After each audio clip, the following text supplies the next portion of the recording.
Dear friends, grace, mercy, and peace be with you from the one who is, who was, and who is to come, Jesus the Christ. Amen. Like many, I paused on Wednesday morning of this last week to observe a portion of the state funeral of President George H.W. Bush. I was no less interested in politics when he was president than I am now, but I must say they were very different times. Historically, there were things happening then, more than 25 years ago, that served as the seedbed for where we are today. Though it's easier to see that now than it was then. I admit to being more opposed to than supportive of the first President Bush. I won't get into that now. But it was hard for me not to get just a little bit caught up in this nostalgia of what seemed to be a more hopeful time.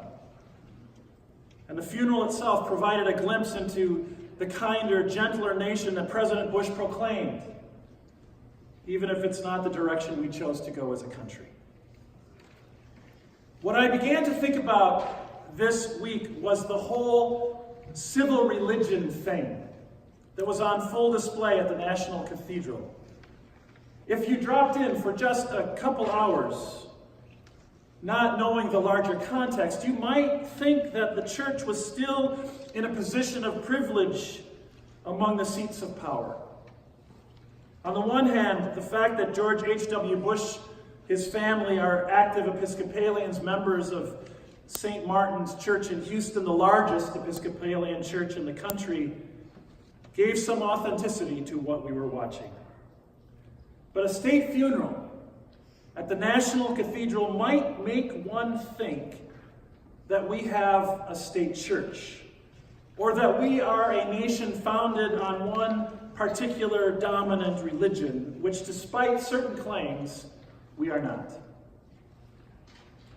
I admit there is something beautiful about massive worship spaces like the National Cathedral, but when all is said and done, I couldn't help but notice the contrast as I came upon today's gospel reading from Luke.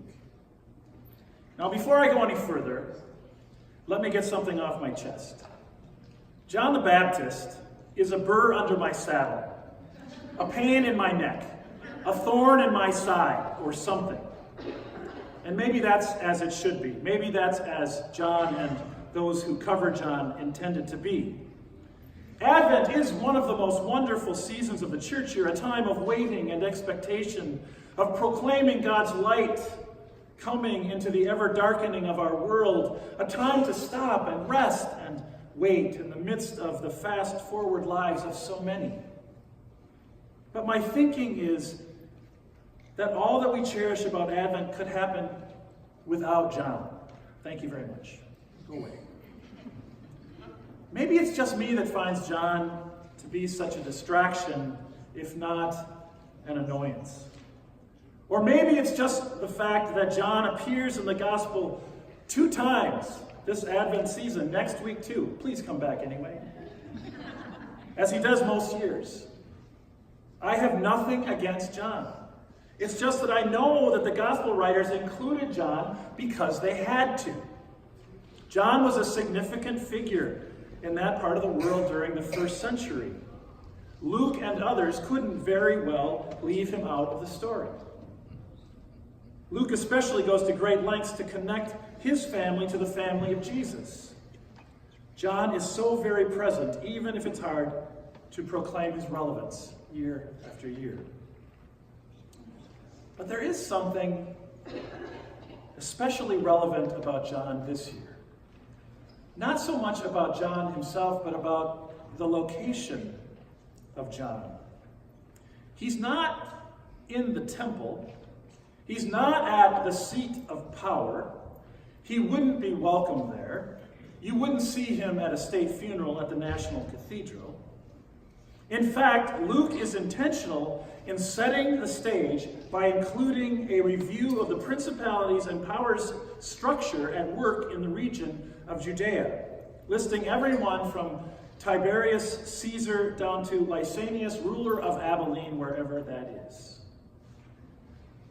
John the Baptist is as much in contrast to the powers of his world as the most ragtag community of faith is to the National Cathedral. And that's the whole point. John is in the wilderness. John is not at the center, he's at the edge, on the margins. John is not in the cathedral, he's not in a building at all. So what if we began with the premise that the church here begins and belongs in the wilderness, where John is? So perhaps Advent is becoming more relevant, actually, as the church finds itself less at the center of power and more at the margins of power. Is this where we belong? Christendom began in the early 4th century when the Roman Emperor Constantine figured out that by declaring Christianity to be the official religion of the Roman Empire, he could guarantee his hold on power indefinitely. Apparently, Constantine had a vision of the cross leading soldiers into battle with the words, "By this sign we shall conquer." Most historians believe that Constantine latched on to Christianity for one purpose: political expediency. Of course, not the last time that would be done. The form that Christendom took in Europe, of course, were the state churches, initially Roman Catholic and eventually Protestant. In the United States, Christianity was not the official religion, but its dominance made Christendom alive and well in North America as well. Some of us are more than happy to declare that Christendom is over in this country, while others, like conservative evangelicals, are not ready to give up without a fight.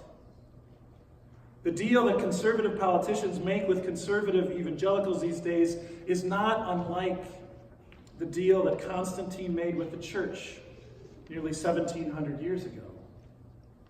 But it's probably not going to work.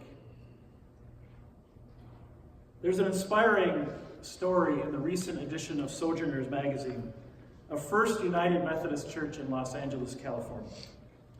The church owned and worshiped for years in a downtown office building.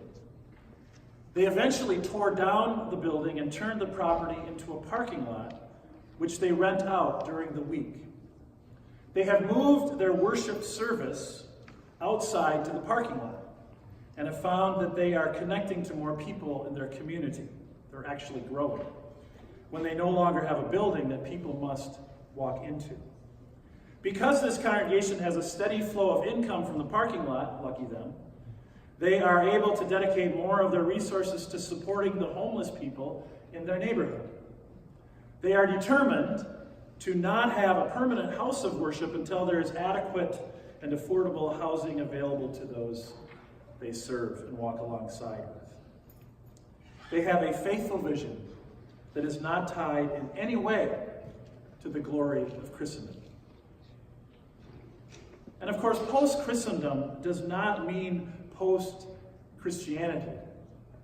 And it also does not mean that the church, the people of faith, will not have influence and even create powerful movements for the sake of the whole earth and creation. For years, the church fought against the decline of Christendom. We built beautiful structures like this one, and we expected that the culture of Christendom would take care of all the people coming in that we would ever need over the years. But now we are seeing communities of faith like ours fully embrace the opportunity to travel more lightly, to fully embrace the possibilities of being thrust into the wilderness, or out onto the parking lot, or into new relationships with hope and joy. So John the Baptist, who quotes from the prophet Isaiah, has something to say after all. John begins with a call to prepare, but most of what he proclaims is the promise of what God will do through the one who comes. all flesh shall see the salvation of God. Let it be so now, in the days and years ahead, wherever we are. Amen.